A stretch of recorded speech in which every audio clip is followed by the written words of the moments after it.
Hello, welcome to my channel.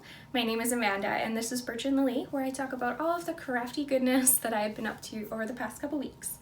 This episode today is all about how to do a crochet bobble in your knitting. So basically, the benefit I find to doing a bobble this way, as opposed to the typical knit bobble, is that it doesn't seem to sink back into your knitting fabric. It really sticks out, looks nice, pronounced, round. That sounds strange, but it looks really good. So definitely stick around if this is something you're interested in learning. And yeah. Before I do jump on into the tutorial though, there are a couple places you can find me on the internet. The first being on Instagram at birch.and.lily, and then you can also find me on Ravelry and Lovecrafts as Birchandlily. Everything will be linked down below if you're interested. And yeah, let's jump on into the tutorial. Okay, let's get into this bobble tutorial. Now the pattern I am using is from Summerlee Design Co. This is the Tender Age Socks, so if you are interested in knitting this pattern, definitely check out Summerlee Design Co. I will make sure that this pattern bundle that these socks are part of rather is linked down below in the comments. Hopefully this will help you out a lot though with doing a crochet bobble in your knitting. I don't think the pattern itself calls for a crochet bobble. Let me see. No, the pattern itself does call for doing a knit bobble, but I substituted in a crochet one. So you can do whatever you like, honestly. But this is what I'm going to show you today. So all you're going to need is your knitting that you're going to insert a bobble into, obviously, and then a crochet hook. Now this little guy here is technically supposed to be for fixing dropped stitches in your knitting, but this is usually what I use to do my bobbles just because I always have it handy with me in my little notions pouch. It does come on a ring with a couple other sizes. I can't off the top of my head remember who I got this from, where I purchased it, but I will see if I can find something similar for you all and link it down below. I'll do my best. But yeah, you'll need a crochet hook. This is a 3mm. I wouldn't go any larger than this. You definitely want something a little bit smaller. If you don't, where's my other sock? And I haven't woven the ends on this, but if you don't use something a little bit smaller, each of these little strands here that you can see is a loop that you create when you're doing the bobble, and they'll get too big and it will look a little bit messy. So I wouldn't go with anything larger than a 3mm for sure, because that's definitely still on the large side. But yeah, this is what a crochet bobble looks like. So it definitely sticks out of the fabric quite well. I find when I do knit bobbles, they sink into the fabric, which is really annoying. But yeah, so I think that is about all that I have to say. So we might as well jump into doing a crochet bobble in your knitting.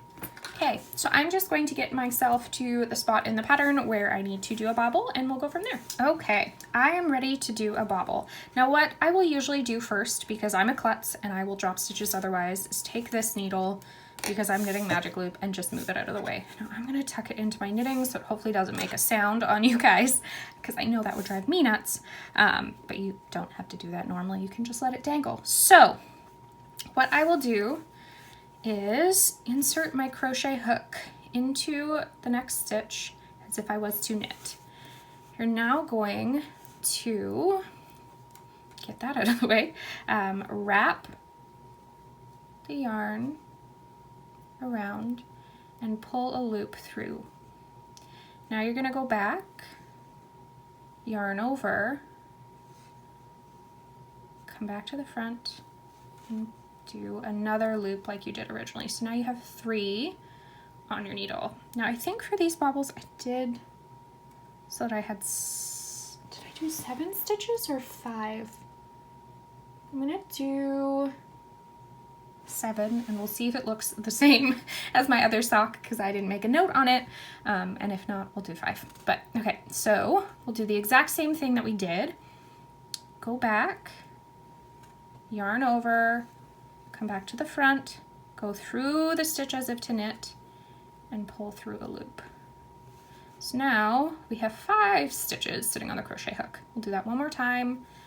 Yarn over, come to the front, and go through that loop as if to knit, grab it and pull through. So we have 7. So now I'll usually pull that stitch off of the needle because it doesn't really need to be there anymore at this point.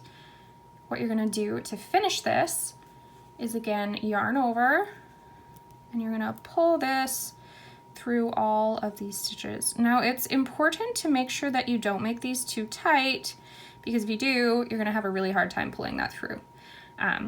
So if you have a hard time, you can just drop all those stitches, put this loop back onto your needle, and try again.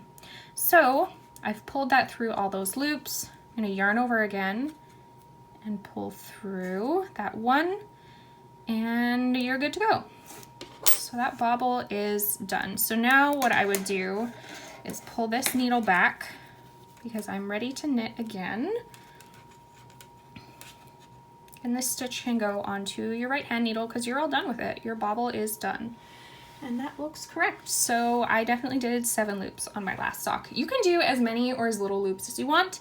The more you do, the larger your bobble is going to be, the more pronounced it's going to be. So for this sock with fingering weight yarn, I really liked how the 7 loops looked. But I know a lot of people will do 5 as well, and that looks gorgeous. So it's up to you. But I'm going to obviously show that to you all again a couple more times because I know I can't learn after one time. So let me knit to the next place in this pattern that needs a bobble. I'm not going to show you that because this is a paid for pattern, but once I get there, we will do another bobble. So something actually else I would like to say, usually after I do my bobble, the next stitch, I will yank a little bit tighter.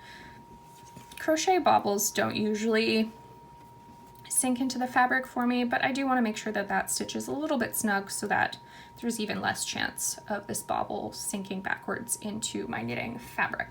Anyways, I'll be back. Okay, so we are ready for bobble number 2. Like I said, I usually will move this out of the way so I don't accidentally drop any stitches, and let us do a bobble. So you're going to take your crochet hook, you're going to insert it in as if to knit, and grab a loop here and pull it through.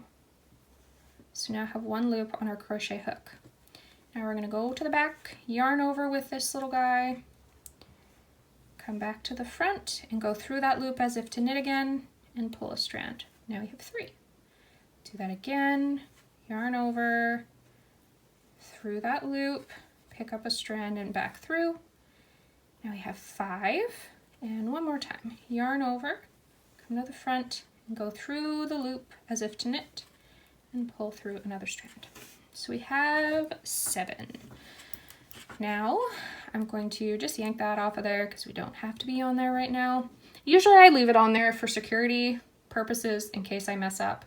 While you're doing those loops, you really don't have to leave it on the left hand needle after you've got the first one done, but I just do it to leave myself with peace of mind so I don't drop a stitch and have to fix it. But okay, so we have our 7 loops on here. We're going to finish off this bobble by yarning over and pulling our little crochet hook through all of these stitches. See, here's a good example. I did them too tight and I'm having a hard time. Now, if you can't get this all the way through, yeah, I can't. I guess I'll show you what I would do to fix this. So this hole right here is the stitch that you just made the bobble into. So I'll pop that back onto my needle, wiggle the crochet hook out, and if you just pull on that, your stitch goes back to the way it was. So not the end of the world. Let's do it a little bit looser this time, and we should be good to go. So crochet hook, insert as up to knit, yarn over, pull through. We're going to yarn over, insert as if to knit, and pull a loop through. Yarn over, insert as if to knit, and pull a loop. Yarn over, insert as if to knit, and pull a loop. So I have 7 stitches on my needle. Now, if this is too fast for you, I should also mention you can play the video at a slower speed, or you can rewind it and watch again. Lots of options. So to play at a slower speed, I believe it's just in the bottom right corner of your screen. The same spot that your playback quality is in also has the speed, and you can slow down or speed up the video. So I have my 7 loops. We'll do another yarn over, pull it through all of them. Why am I getting, oh, there we go. Okay, so I pulled it through all of them.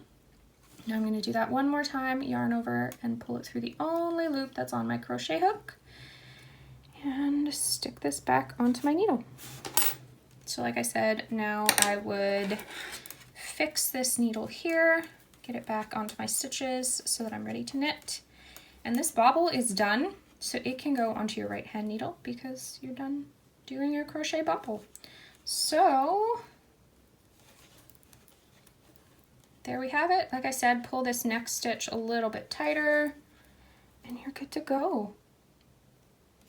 So hopefully that helps you with knitting a crochet bobble.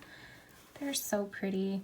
It's so cute. I never used to be a fan of bobbles until I did them with a crochet hook, and now I love them because my knitting ones always sunk back into my fabric and they didn't look pretty. So definitely, if you're iffy on a bobble, give a crochet bobble a try. And like I said, this pattern is the Tender Age Socks from Summerly Knit Co. I would highly recommend this pattern. And this yarn, unfortunately, was a club colorway, so you can't get it anymore. But I hope this helped you out a lot. If it did, please consider subscribing and hitting the like button. That would help me out a lot, a lot, a lot. And I will see you in the next one, I hope. Please come back. Thank you for joining me. Bye.